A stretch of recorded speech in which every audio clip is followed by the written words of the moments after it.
दूध भेसळीच्या विरोधात पुणे ग्रामीण पोलीस आणि अन्न व औषध प्रशासन FDA विभागाने धडक संयुक्त कारवाई करत एका मोठ्या आंतरजिल्हा दूध भेसळ रॅकेटचा पर्दाफाश केला आहे। या प्रकरणी मंचर पोलीस ठाण्यात गुन्हा दाखल करण्यात आला असून फरार असलेल्या आरोपींपैकी सचिन अंकुशराव सपकाळ याला पोलिसांनी गुरुवारी जुलै 30 जालना जिल्ह्यातून बेड्या ठोकल्या। न्यायालयात हजर केले असता त्याला 3 ऑगस्टपर्यंत पोलीस कोठडी सुनावण्यात आली आहे। मिळालेल्या माहितीनुसार 5 जुलै 2026 रोजी मंचर पोलीस ठाण्यात विविध कलमान्वये गुन्हा दाखल करण्यात आला आहे। सर्वसामान्यांच्या आरोग्याशी खेळणाऱ्या या मोठ्या रॅकेटमध्ये पुणे, सोलापूर, अहमदनगर आणि छत्रपती संभाजीनगर या 4 जिल्ह्यांतील एकूण 26 आरोपींचा सहभाग असल्याचे तपासात उघड झाले आहे। गुन्ह्यातील मुख्य सूत्रधार सुशांत बबनराव हिंगे, संदीप लोढा दोघर आणि हेमंत टेके, अकलूज, जी. सोलापूर यांच्यासह आतापर्यंत 14 आरोपींना अटक करण्यात पोलिसांना यश आले आहे।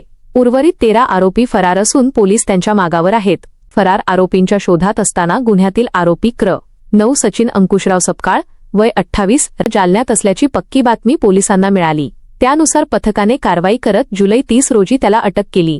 शुक्रवारी त्याला न्यायालयात हजर केले असता 3 ऑगस्ट 2026 पर्यंत पोलीस कोठडीत ठेवण्याचे आदेश देण्यात आले आहेत। या कारवाईमुळे दूध भेसळ करणाऱ्या माफियांचे धाबे दणाणले असून गुन्ह्याचा सखोल तपास सुरू असून उर्वरित फरार आरोपींनाही लवकरच गजाआड केले जाईल, अशी माहिती मंचर पोलीस ठाण्याचे पोलीस निरीक्षक महादेव वाघमोडे यांनी दिली आहे।